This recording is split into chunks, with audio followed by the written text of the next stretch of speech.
falso cristianismo. Y vamos a usar dos pasajes como nuestro fundamento teológico: Mateo 7, 21 al 23 y Primera de Juan capítulo 2, 18 al 19. Vamos a leerlos y a continuación a proceder a desarrollar nuestra conferencia. En el Evangelio Mateo capítulo 7, versículo 21 al 23, es el Señor Jesús quien está hablando. Y estas palabras de Jesucristo son penetrantes, son impactantes y deben de conmover las fibras más profundas de nuestro ser, porque estamos viviendo una época de un falso cristianismo.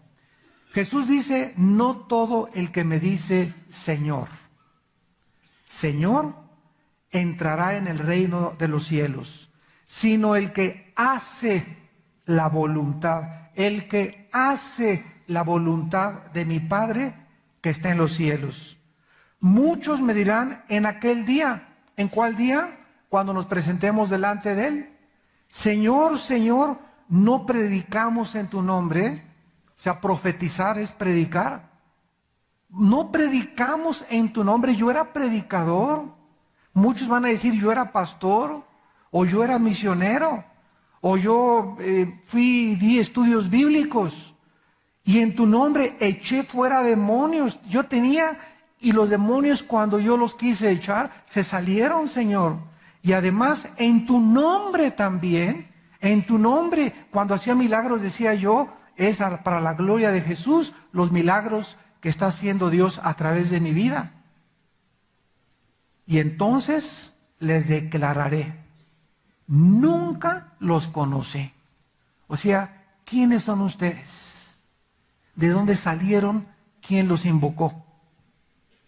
Yo no los conozco, porque yo conozco a mis ovejas. Y como dice 2 Timoteo 2:19, conoce Dios a los que son suyos. Nunca los conocí, apártense de mí, hacedores de maldad. Y en la primera carta de Juan, capítulo 2, versículo 18 y 19, el apóstol Juan escribió estas palabras. Primera de Juan 2, 18 al 19.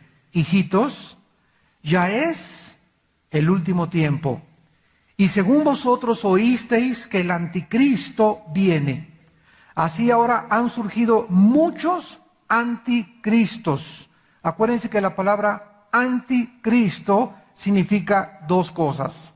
En primer lugar, significa en el lugar de Cristo. El prefijo anti significa ponerse en el lugar del Mesías o hacerse un Mesías.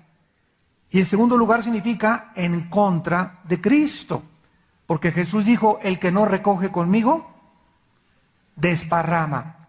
Entonces, cualquiera que haga la obra de Dios y no está haciéndola a la manera de Dios, es un anticristo. O sea, el espíritu del anticristo está por todo el mundo desde hace 2000 años. Por esto conocemos que es el último tiempo. Salieron de nosotros, pero no eran de nosotros. Porque si hubieran sido de nosotros, habrían permanecido con nosotros. Pero salieron para que se manifestase que no todos son de nosotros. Estas palabras de Jesucristo y del apóstol Juan, como acabamos de mencionar, son penetrantes, impactantes y deben de sacudirnos. Porque estamos viviendo la época más emocionante, pero la más peligrosa de toda la historia del cristianismo. Ya en 2 de Pedro 2, el apóstol escribió: así como hubo en el Antiguo Testamento falsos profetas y falsos apóstoles, así habrá también en la iglesia falsos profetas y falsos apóstoles. ¿Cuál es el peligro que la iglesia está actualmente enfrentando? Que la mayor parte de la cristiandad no están distinguiendo quién es quién. Que la mayor parte de la cristiandad no están discerniendo entre el bien y entre el mal, entre lo verdadero y entre lo falso.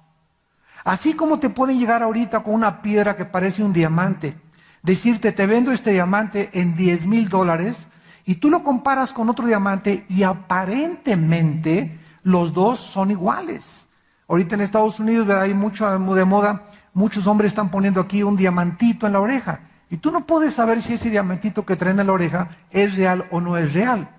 Te dan también un billete de 100 pesos que se están falsificando en México de 200 pesos y lo ves así aparentemente y está pero exacto, perfecto casi el billete. ¿Qué necesitas para poder distinguir algo bueno de algo falso? Necesitas ser experto en lo bueno. Los agentes del Tesoro en Estados Unidos durante 5 años los entrenan para que manejen con sus manos puros billetes verdaderos. Y comienzan a desarrollar un tacto tan sutil y tan delicado que cuando cae en sus manos un billete sin que tengan que ponerle la pluma o pasarlos debajo de un rayo láser, con el puro tacto los agentes del Tesoro detectan que ese billete es falso. Porque por más bien imitado que esté un billete, el papel es diferente. Entonces vivimos una época donde las iglesias, lo sabemos, son una mezcla. Esta iglesia, todas las iglesias del mundo, sin excepción, son una mezcla de cizaña con trigo. En la iglesia hay ovejas, en la iglesia hay cabritos, en la iglesia hay mazacuatas, coralillos, escorpiones y lobos.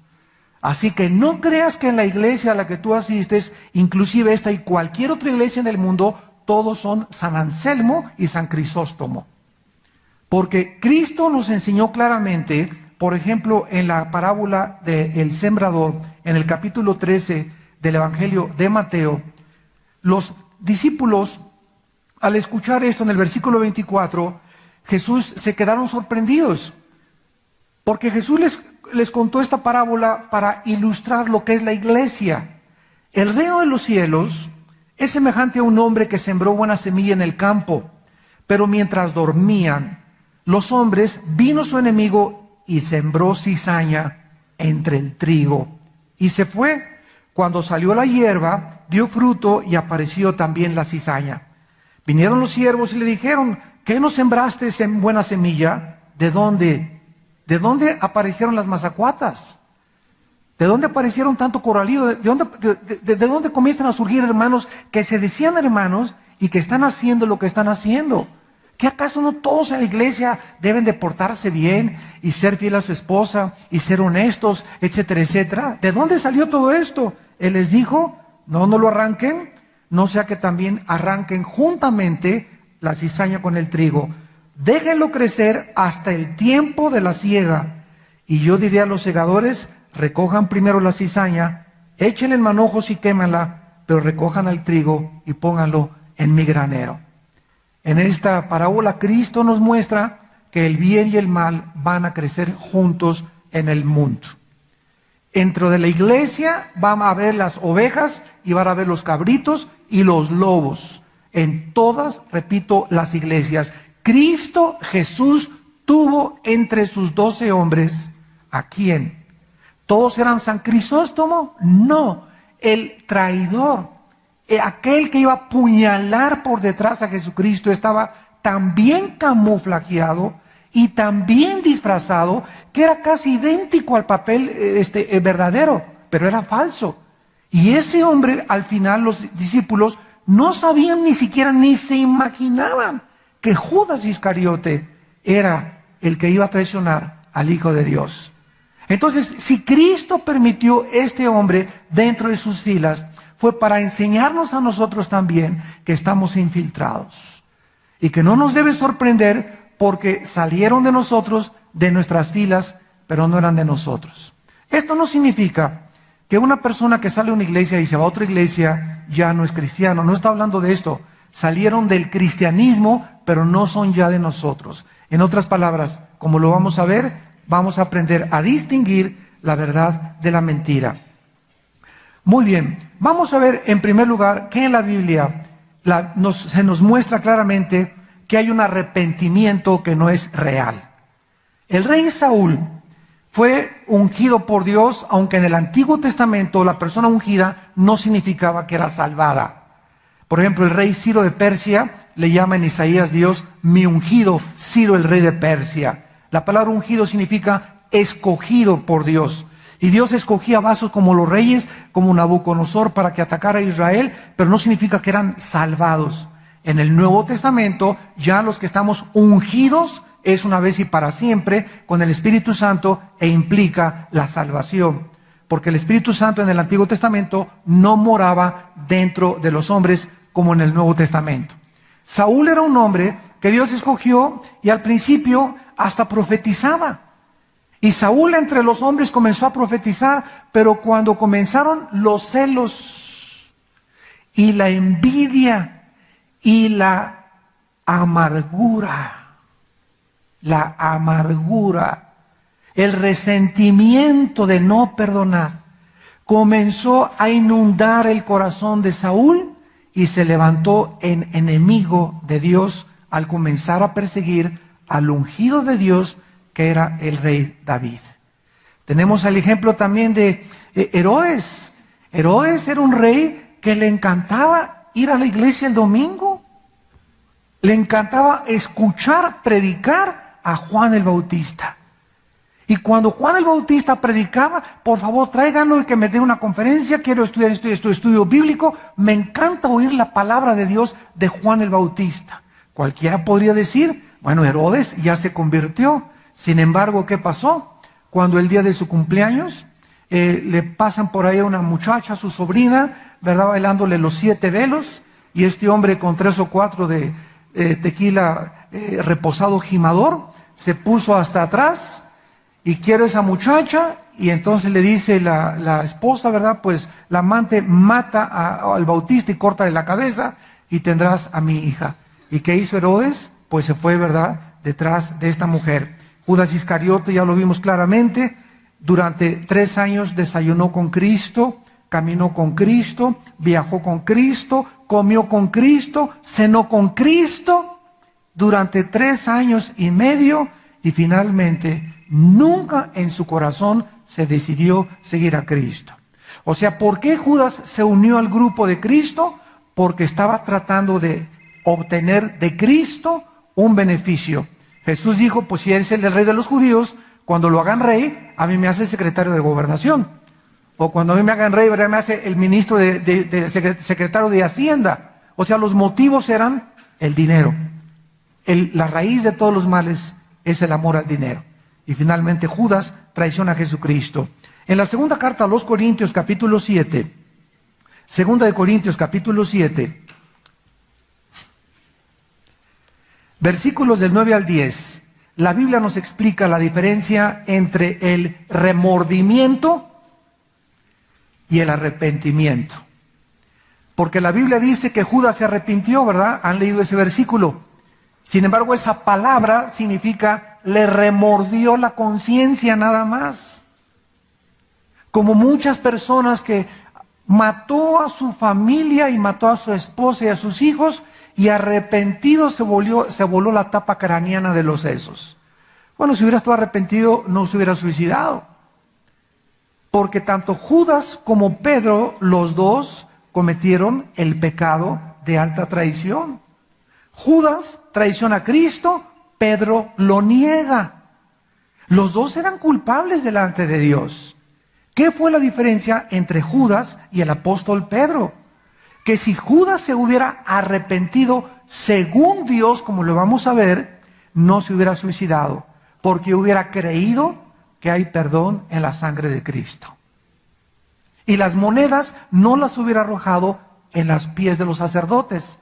O sea, cuando arrojó las monedas en los pies de los sacerdotes, creyó que los sacerdotes eran los que lo podían perdonar, cuando Cristo durante 3 años y medio predicó que Él era el Salvador.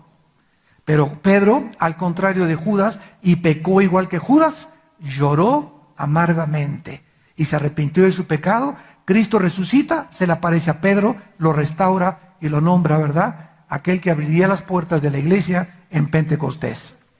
En 2 Corintios capítulo 7, versículos 9 y 10, el apóstol Pablo dice, ahora me gozo escribiéndole a esta iglesia, no porque hayáis sido contristados, sino porque fueron contristados para arrepentimiento, porque habéis sido contristados según Dios, para que ninguna pérdida padecieran por nuestra parte.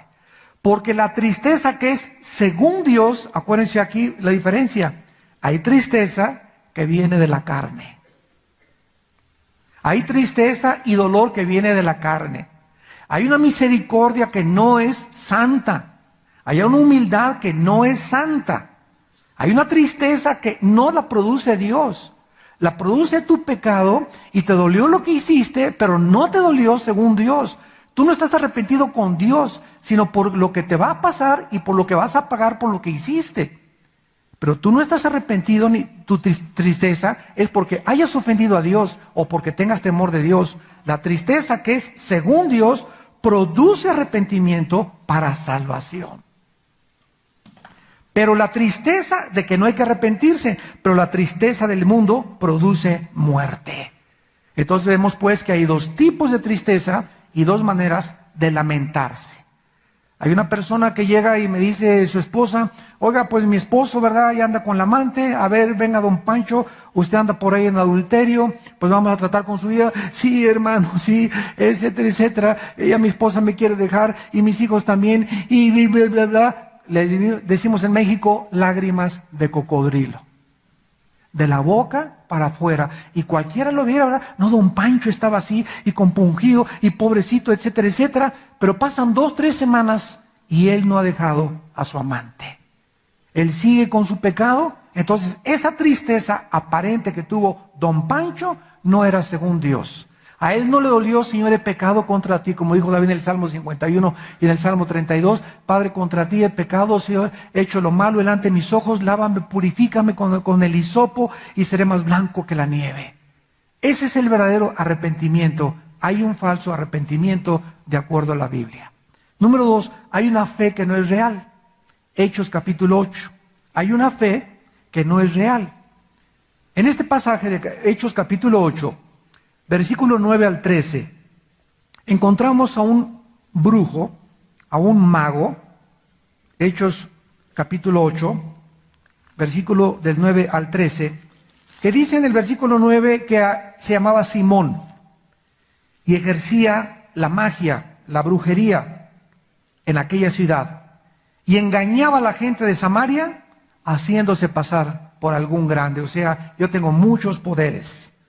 A todo el mundo lo estaba oyendo, desde el más pequeño hasta el más grande, y todo el mundo decía, este es el gran poder de Dios. Y le estaban atentos, porque con sus artes mágicas les había engañado mucho tiempo. Pero cuando creyeron a Felipe, que anunciaba el evangelio del reino de Dios, y el nombre de Jesucristo, se bautizaron hombres y mujeres. Y dice la Biblia, también creyó. Y aquí podríamos asumir al leer esto que Simón el mago se había arrepentido, ¿verdad? También creyó Simón mismo y se bautizó el sinvergüenza todavía. Hasta agua le fueron a echar.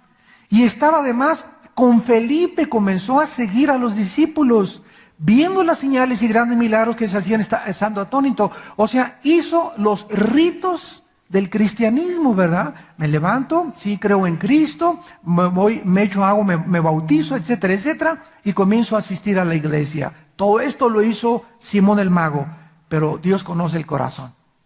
Entonces veamos en este caso, en el versículo del 18 en adelante, dice el versículo 18, cuando vio Simón que por la imposición de las manos de los apóstoles se daba el Espíritu Santo, les ofreció dinero.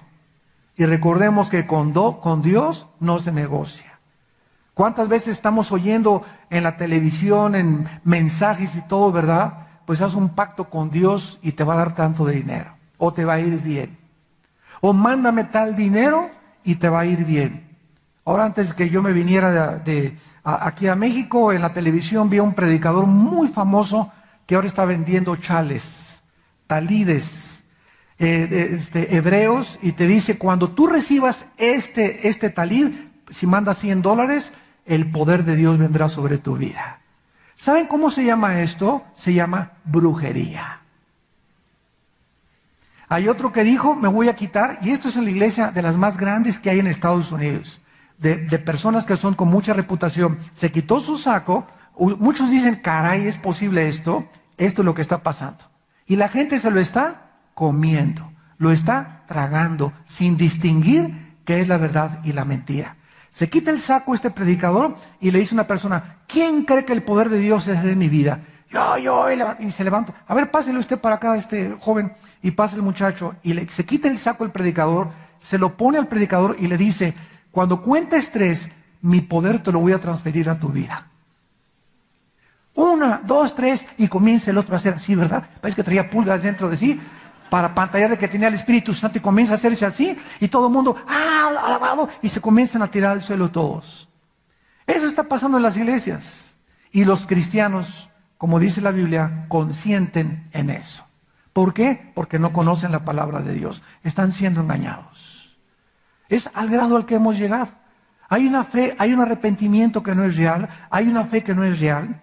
Este hombre aparentemente quiso seguir a los apóstoles, pero sus motivos eran el dinero. Cuando comenzó a ver que cuando imponía las manos el Espíritu Santo, quiso comprar el don. Y dice el versículo 20, entonces Pedro, y escúchenme esto, predicadores que lo escuchan y pastores que me escuchan por toda Latinoamérica. Escuchen esto aunque no me inviten a su iglesia.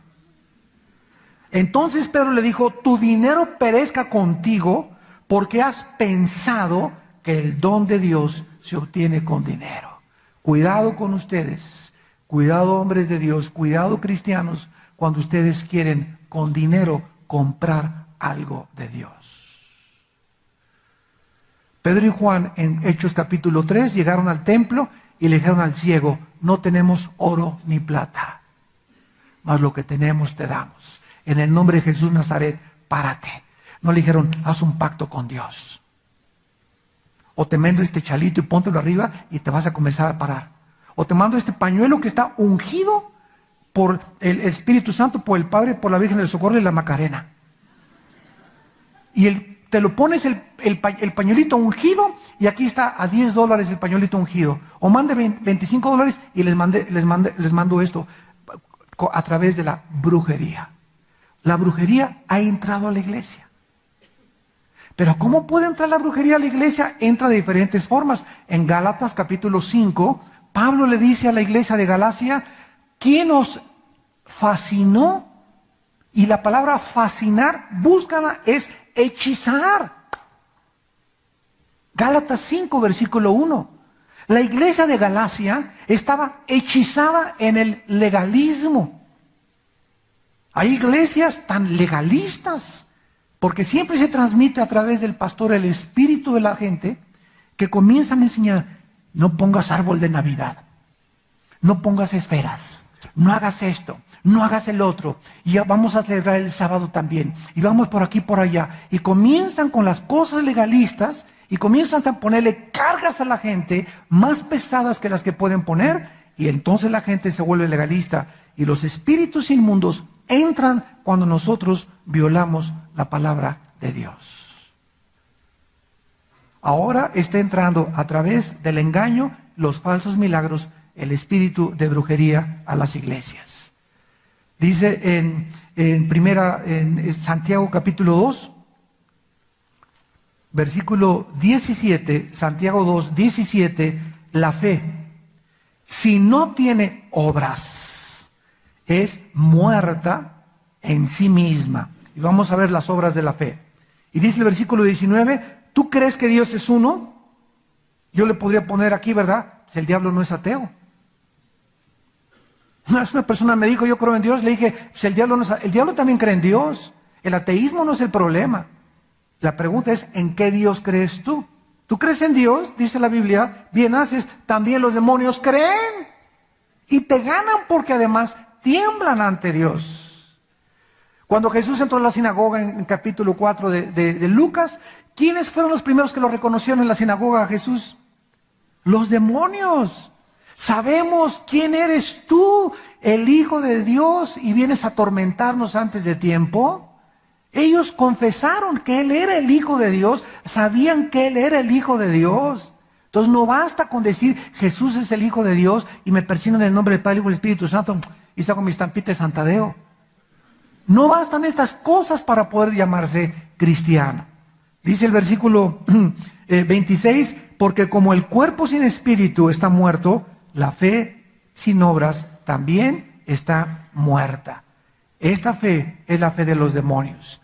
La fe que dice creo, pero no hace. Un ejemplo, dice Efesios 5, maridos, amen a vuestras mujeres, como Cristo amó la iglesia.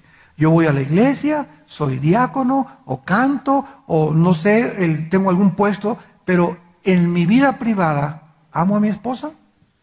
Porque el hogar es el gimnasio del cristianismo. En el hogar es donde Dios nos entrena. No en la iglesia, en el hogar es el gimnasio de Dios. ¿Cómo trato a mi esposa? ¿Cómo trato a mis hijos? Mi negocio, soy honesto en mi negocio, soy íntegro en mis negocios, estoy abierto en mis negocios, pago mis impuestos en mis negocios, estoy abierto delante de Dios. Si yo digo algo y no hago lo que yo creo, me comienzo a desintegrar. Y los psicólogos tienen una palabra muy interesante que se llama múltiples personalidades o desórdenes de personalidades múltiples. Cuando una persona comienza a llamársele psicológicamente esquizofrénica. La palabra esquizofrenia significa mente dividida en el griego. Esquizofrenos, mente dividida. Esta persona tiene una mente en la iglesia y en la iglesia camina como San Crisóstomo. Y llega como San Crisóstomo y saliendo de la iglesia le dice a la esposa, métase el carro, me la surto. O llega y explota a sus trabajadores en su compañía y les roba y no les paga lo que debe de pagarles. O comienza a hacer cosas que, ¿verdad? Es adicto a la pornografía, pero dice que es cristiano. Es una persona que dice algo, sin embargo, no hace lo que él dice. No tiene, en tercer lugar vemos que no hay convicciones. Hay una fe que no tiene convicciones. Y si no tienes convicciones, no puedes llamarte cristiano. Porque si tú tienes convicciones, vives lo que tú crees. Como es en su corazón, dicen Proverbios, así es él también. En tercer lugar, hay una consagración que no es real. La vida y carácter externa de Judas Iscariote debieron ser irreprochables, por cuanto ninguno de los discípulos en 3 años y medio se percató ni sospecharon que ya robaba de la bolsa. Él era el tesorero y que planeó la traición de su maestro. En el Evangelio de Juan capítulo 12, versículo 4 al 6. Y dijo uno de sus discípulos, Judas Iscariote, hijo de Simón, el que le había de entregar, ¿por qué no fue este perfume vendido por 300 denarios y dado a los pobres? Pero esto dijo, no porque se cuidara de los pobres, sino porque era ladrón. Y teniendo la bolsa, sustraía de lo que se echaba en ella. Mientras Judas, todavía Jesús le encarga la bolsa y lo nombra el tesorero. Y nunca se hubieran imaginado los discípulos que el tesorero estaba diciendo, vénganos a tu reino. Echándose, ¿verdad?, lo que le echaban a la bolsa. Ya era ladrón, o sea, nunca Judas tuvo un corazón recto para con Dios. ¿Por qué no lo tuvo? Lo dice el capítulo 17 del mismo Evangelio de Juan. Dice Juan 17, versículo 12, cuando estaba con ellos, es Jesús hablando, en el mundo, yo los guardaba en tu nombre a los que me diste. Y yo los guardé y ninguno de ellos se perdió, sino el hijo de perdición, para que la escritura se cumpliera. Judas nunca fue salvo. Dicen 2 de Pedro 2, 24 y 25, les aconteció lo que el perro y lo que al puerco. El perro se regresa a su vómito, cuando el perro vomita lo que se come, se regresa y se come lo que vomitó. Y la puerca la lavas, le echas perfume, Chanel, y el puerquito está todo limpio y huele bonito, y regresa otra vez al lodo de donde fue sacado. ¿Por qué el perro regresa a su vómito y por qué el puerco regresa al lodo? Porque para que el perro deje de comerse lo que volvió, necesita cambiarse su naturaleza. Él es canino, los perros, esa es su naturaleza. Para que el puerco ya no regrese al lodo, necesita convertirse en hipopótamo, en jirafa o en perro, en algún otro animal. Porque la naturaleza de los puercos es esa. ¿Y qué es lo que está diciendo el Espíritu Santo? Que la gente que regresa a su vómito, regresan otra vez a hacer las mismas cosas porque su naturaleza nunca fue cambiada. Nunca recibieron la naturaleza divina de Dios. No fueron salvos. Nunca nacieron de nuevo. Salieron de nosotros, pero no eran de nosotros. Entonces no te sorprendas cuando tú oigas, oye, ¿te acuerdas de este hermano? Y esto y el otro, y ahora no sabes lo que hizo. No te sorprendas, porque la iglesia es una mezcla de cizaña y de trigo. Preocúpate tú y tú y tú en tu vida de santificarte. Y deja a los demás que hagan y que deshagan. Tú preocúpate por tu vida y tu familia. Cuida tu vida, guarda tu corazón sobre todas las cosas. Y preocúpate por tu santificación para que lo laves con la sangre de Cristo todos los días y estés delante de Él sin tener nada de qué avergonzarte. Hay también oraciones que no son reales. En Mateo capítulo 6, versículo 5 y 7, dice la Biblia, y cuando ores, no seas como los hipócritas. Ellos aman orar en pie en las sinagogas y en las esquinas de las calles para ser vistos. ¿Cuántas personas o que se dicen cristianos oran para ser oídos? Señor de los cielos, altísimo, misericordioso Jehová todopoderoso, yo, tu sierva humilde y pobre, desventurada, vengo a ti, Señor, y bla, bla, bla, y les haces, y les oyes que le hablan así, y oran así, ¿verdad? Y cualquier cosa diría, cálmate, Madre Teresa. Pero lo hacen, pero no lo hacen por Dios, lo hacen porque en su corazón quieren que la gente los oiga y digan, qué espiritual es Santa Catarina. Si en tu corazón cuando tú oras es porque quieres que te oigan, tú estás orando falsamente. Por eso cuando te dicen en la comida, da las gracias, no vayas a los demás y qué dirán, y yo no. Tú oras y no te importa, tú le oras a Dios y tú díselo a Dios lo que salga en tu corazón. Pero nunca tengas la intención en tu alma de orar para ser oído por los demás, porque te conviertes en un hipócrita. Vemos también que hay una humildad en quinto lugar, una humildad que no es real. Creemos comúnmente nosotros que la persona humilde es la persona que siempre anda así y con el sombrero y se atranca y no entra. Y buenos días, hermanito, sí, mucho gusto. Y así con la cabecita y con el cuello roto de la camisa y con guarachitos. Creemos nosotros que esa es la persona humilde. Sin embargo, la Biblia nos muestra claramente que la persona humilde no es la persona que aparenta humildad. Hay personas que no son mansas, son mensas. Entonces, la humildad significa depender diariamente de Dios. Apúntalo.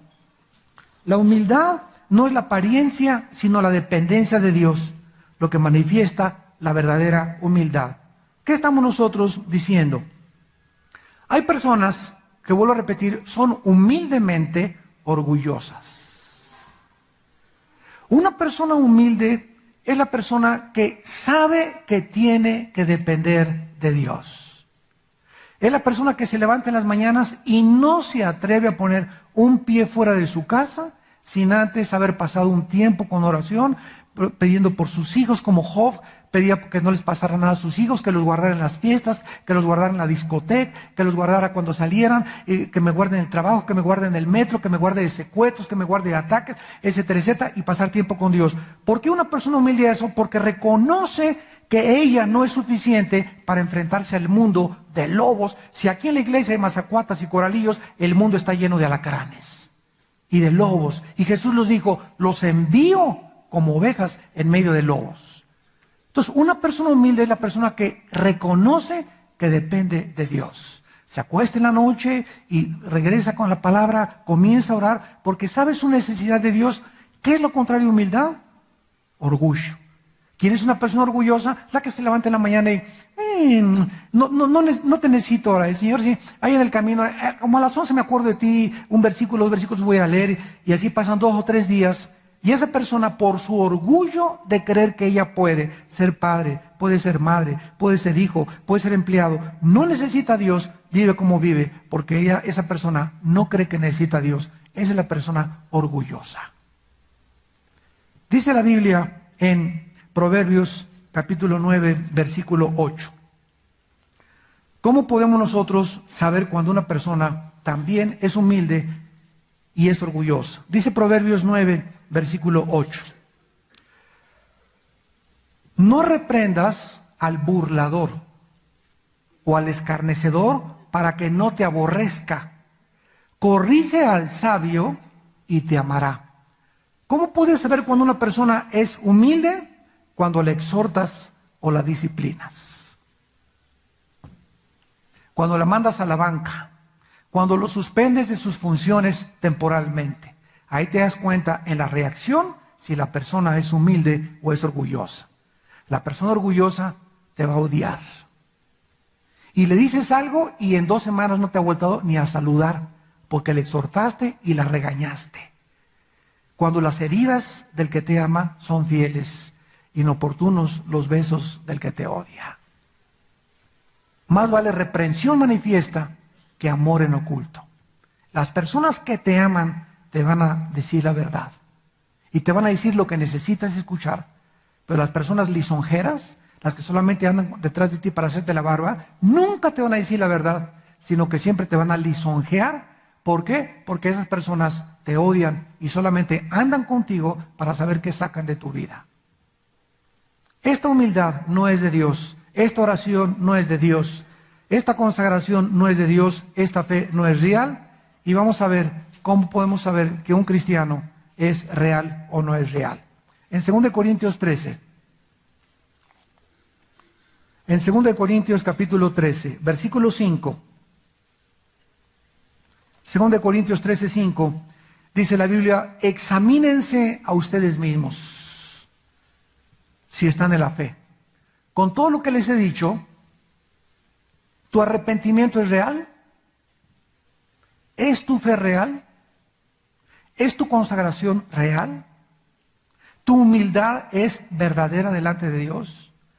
Examínate, sé honesto delante de Dios y ponte tachas o ponte palomitas para que puedas comenzar a detectar tu vida espiritual. Examínense a ustedes mismos si están en la fe. Pruébense a ustedes mismos. ¿O qué no conocen a ustedes mismos que Jesucristo está en ustedes a menos que estén reprobados? ¿Cómo saliste de este examen? Ahora viene el examen a título de suficiencia a continuación. ¿Cómo saber si tu cristianismo es real? Número 1. ¿Qué lugar ocupa en tu corazón la fe cristiana? Número 1. ¿Qué lugar ocupa en tu corazón las convicciones? ¿Has estado dispuesto a permanecer firme en tus convicciones en tu escuela cuando alguien dijo, este es un cristianito, o tú eres de los cristianos y tú te has avergonzado y has dicho, no, soy cristiano pero no soy tan fanático, o estoy comenzando a estudiar la Biblia? ¿Qué has hecho? ¿Cómo has reaccionado cuando el mundo te ha perseguido? O en tu oficina, ay, véngase don Pancho, échese una copa con nosotros, vámonos en la noche con las chamaconas. No, yo estoy casado. Ah, jaja, tú eres de los que están casados y todavía son fieles a su esposa. Tú contéstales y diles, ¿verdad? Para ustedes ahora la inmoralidad es una virtud, pero lo que los hombres tienen como sublime, para Dios es abominación. Yo amo a mi esposa y no necesito otras mujeres. Asústame. ¿Cómo contestas cuando te enfrentas a esta situación? ¿Cómo reaccionas cuando en tu escuela le dicen a tu hijo que tiene que ir disfrazada de bruja porque es Halloween? O que tiene que ir disfrazado del anticristo tu hijo. O en tu vecindario pusieron telarañas y pusieron arañas y tú es la única casa, ¿verdad?, que no tiene nada, no tiene nada de Halloween. ¿Por qué? Porque si no pongo nada me van a perseguir y si mi escuela, mi hija no va así, la van a correr. ¿Sabes una cosa? Que nunca puede ninguna escuela en México ni en el mundo correr un alumno por ir en contra de esa filosofía. ¿Qué es lo que tú tienes que hacer? Mijita, ven de la mano, mañana te acompaño a la escuela. ¿Quién es tu maestra? Doña Hortensia, ¿cómo le va? Soy la mamá de Periquita. Quiero decirle, ¿verdad?, que nosotros somos cristianos. Mañana es Halloween. Mañana mi hija no va a venir disfrazada ni de bruja, ni del anticristo, mi hijo tampoco, ni de diablo, ni de demonio, ni va a traer arañas, ni vamos a venir con vampiros, ni con una escoba, mucho menos, porque somos cristianos. Y Halloween es una fiesta pagana totalmente dedicada a Satanás. Así que si usted quiere, mi hija le puede hacer un trabajo extra que no esté relacionado con Halloween, pero mi hija no va a venir ni va a celebrar Halloween. ¿Sabes qué se llama esto? Convicciones. ¿Tienes tú estas convicciones cristianas ya en tu vida? Ya estás totalmente, la palabra convicción viene de convencido. Estás tan profundamente convencido a quién estás sirviendo que ya le perdiste el temor al ser humano. Como dice la Biblia, ¿por qué le temes miedo al hombre cuyo aliento está en su nariz?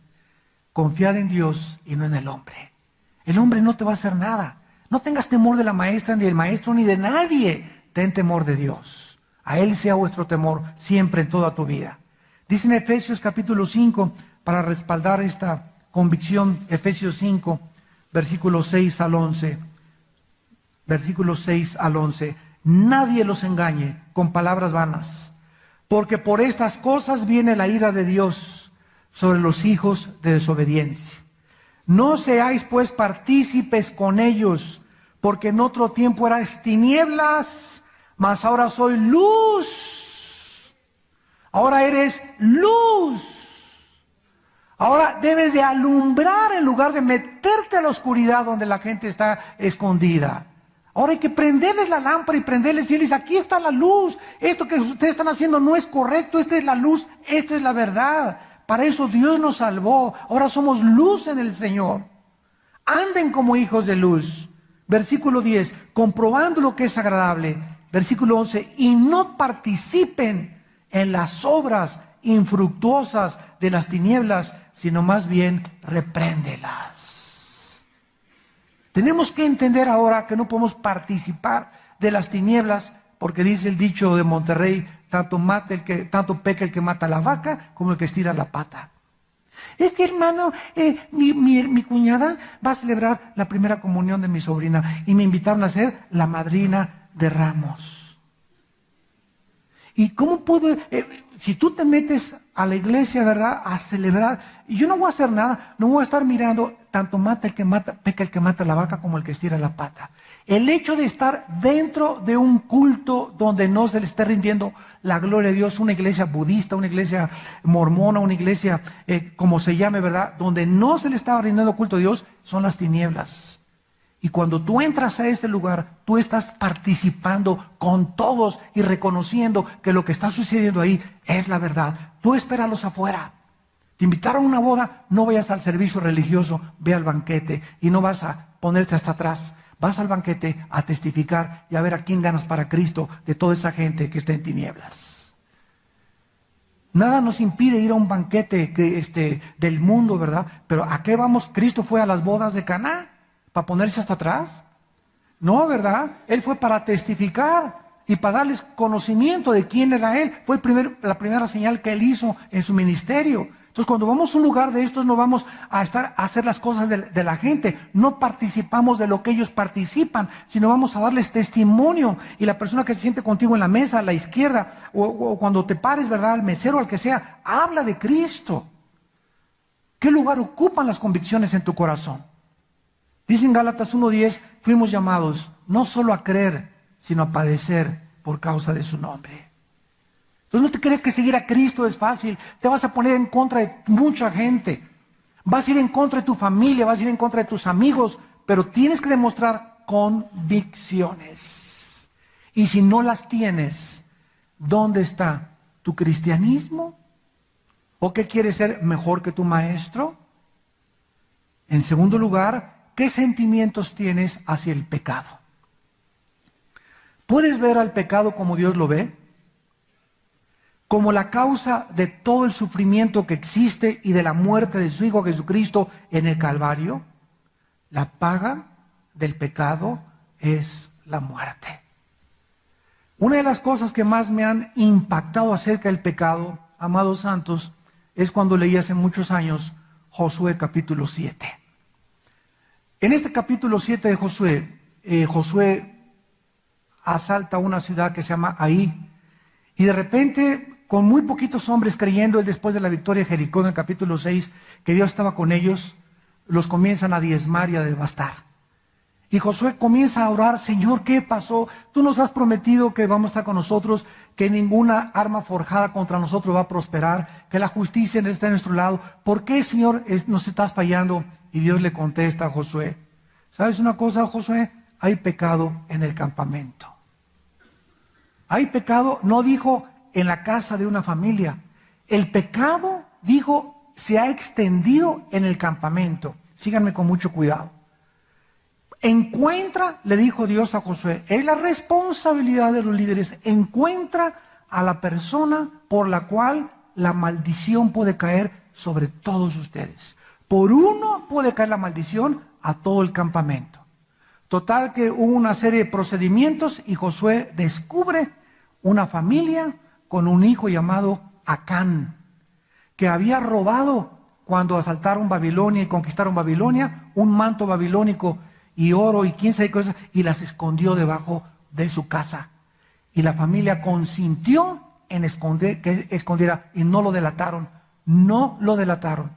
Entonces en ese momento Dios le dice a Josué algo que cuando yo lo leí me quedé así 2, 3 días orando y preguntándome: Señor, ¿pero cómo está esto?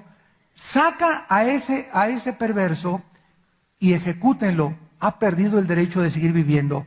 Y Dios dice: él y su familia. Y yo le preguntaba a Dios: Señor, ¿pero por qué justos por pecadores? ¿Por qué la familia, si la familia no fueron ladrones? Y a través del tiempo y del estudio de la palabra y de la meditación y la oración, pude entender lo que el pecado hace a los ojos de Dios. Cuando yo peco, me afecto a mí. Afecto a las personas más cerca a mí, aunque ellas sean inocentes. Por ser mi esposa y por ser mis hijos, mis pecados afectan a mi familia, lo quiera yo o no lo quiera yo entender. Así que cuando tú pecas, no estás pecando tú solo, estás jalando contigo a mucha gente. Y cuando infectas a tu familia infecta a otras personas. Y cuando en la iglesia se conoce que hay un pecado bien abierto y conocido, y no se saca ese jitomate podrido para evitar la contaminación, Dios maldice y Dios juzga a los líderes. Porque la iglesia queda bajo la maldición de Dios. El pecado contamina espiritualmente a todos los seres humanos. Cuando tú ves el pecado como Dios lo ve, ya no juegas con el pecado. Ya te das cuenta que cuando yo peco voy a amolar a mi esposo y voy a amolar a mis hijos, y después la gente va a decir: pobre familia. Sí, no pobre familia, pobre de este hombre que fue el que pecó, porque él hizo lo que está haciendo, y esa es la consecuencia de todos aquellos que siguen a Satanás y que se desvían totalmente y que se burlan de Dios. Afectan a su familia y hunden a su familia junto con ellos. Y después viene la misericordia, que no es santa. Es que es falta de misericordia. Eso no es falta de misericordia. ¿Te imaginas a Cristo llamarle: oye, ¿por qué agarraste un chicote? Y que lo retraten en ese momento con el chicote a Cristo, sacando y tumbando las mesas de los templos que hubieran puesto en los periódicos actualmente o en las revistas. Ese hombre no tiene misericordia. ¿Cuántos ateos nos han atacado precisamente por estos pasajes como el de Josué 7, diciendo que Dios no tuvo misericordia de Acán y su familia? ¿Por qué dicen eso? Porque ellos no saben que en Romanos capítulo 11, la Biblia dice: mirad la bondad y la severidad de Dios. Porque la gente solamente quiere un Dios bueno, bonito, dulce, chilín, con palomitas, y nunca castigar negada, y todos nos vamos a salvar. Y Él es muy bueno. Nunca me vas a castigar, ¿verdad, Señor? Ese es el concepto equivocado que la gente tiene. Pero Dios se le olvida, Romanos 1:18, la ira de Dios se manifiesta contra toda impiedad e injusticia. Y vente Apocalipsis para que leas la gran tribulación, los horribles juicios que van a caer sobre un mundo que se burló de Dios y que no quiso aceptar a Dios. Entonces Dios es bondad y Dios es amor y Dios es misericordia, y lo externó en el Calvario. Pero Dios es justicia. y Dios tiene que castigar el pecado. Y si Dios castigó el pecado en su Hijo Jesucristo, ¿tú crees que tú te vas a escapar? ¿Crees que si Él no perdonó a su Hijo, tú vas a ser libre de condenación? Te equivocas. Tu corazón engañoso te desvía de la verdad de Dios. ¿Saben una cosa? Que cuando una persona peca y la persona no confiesa su pecado, inmediatamente su conciencia se apaga. La conciencia se apaga por la falta de arrepentimiento. Y cuando apagas la conciencia, pierdes la brújula. Porque cuando pecas y no te arrepientes, el próximo pecado es mucho más grande que el pecado que habías cometido. Hagan de cuenta que es como una bola de nieve que comienza a descender, y mientras más va descendiendo por la montaña, más grande se va haciendo. Así es el pecado. Cuando ese pecadito chiquito no lo confesaste, lo que sigue va a ser más grande, y vas a ser un monstruo dentro de tu vida. El pecado es como un monstruo que comenzamos a alimentar y comienza a crecer entre nosotros y nos acaba devorando. Y luego devoramos a la esposa y devoramos a los hijos y comenzamos a envenenar a toda la gente a nuestro alrededor. Eso es lo que hace el pecado. ¿Cómo consideras tú el pecado en tu vida? ¿Lo echas para afuera inmediatamente, diario antes de acostarte? ¿Tienes algo de qué arrepentirte? El verdadero cristiano mira el pecado como la causa de todas las desgracias y las miserias que hay en el mundo, como la mancha que ha ensombrecido la creación y como la maldición que está haciendo que toda la creación gima a uno y esté con dolores de parto. El verdadero cristiano sabe muy bien lo que es el pecado. ¿Cómo consideras tú el pecado? ¿Lo tomas a la ligera? ¿Pecas, como dicen proverbios, como si te comes una concha y te la remojas y te la metes a la boca y dices, no he pecado?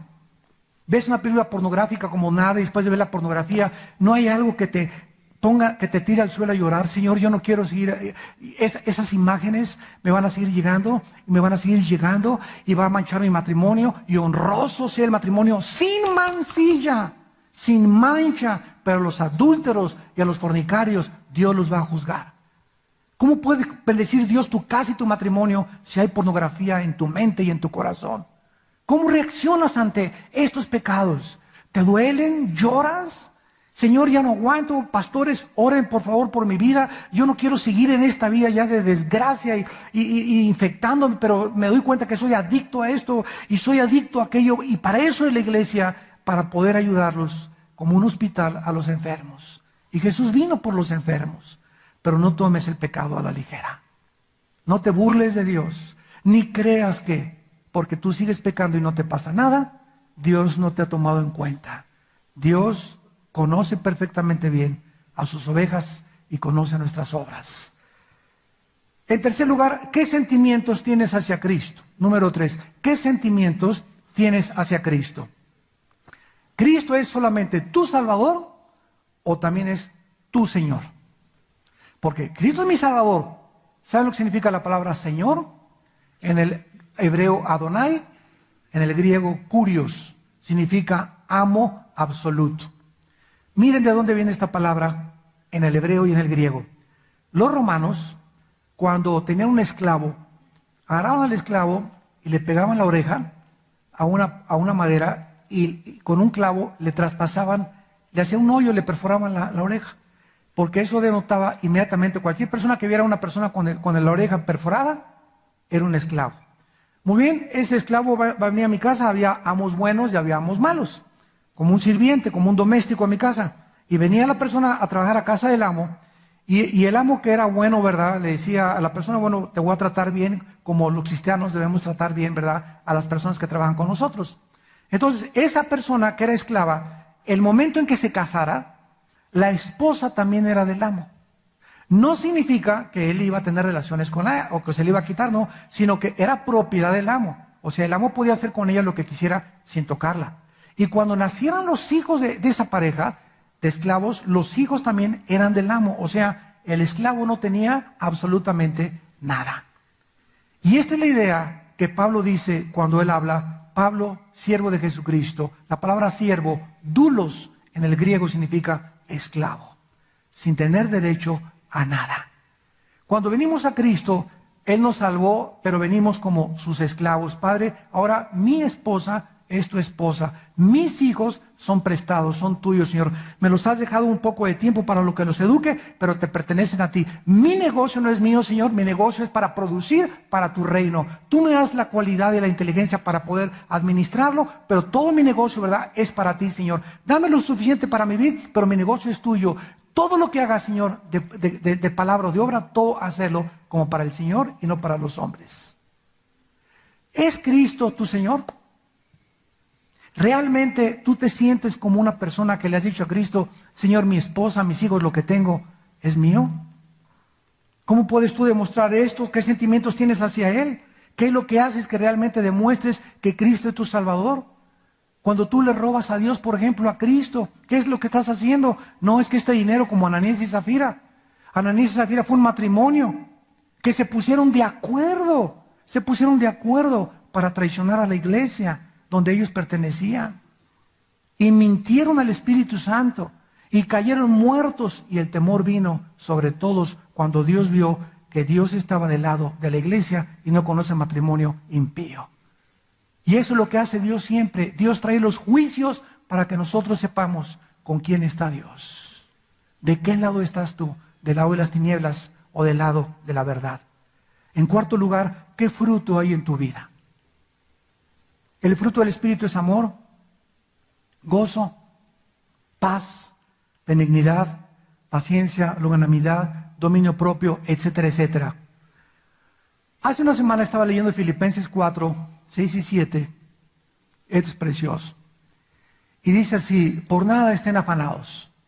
Me dio tanta paz, porque me di cuenta que está en imperativo en el original. O sea, es una orden. O sea, Armando, sí, Señor, y ya estás estresado. Pero tú entiendes, Señor, mira las broncas que traigo alrededor mío.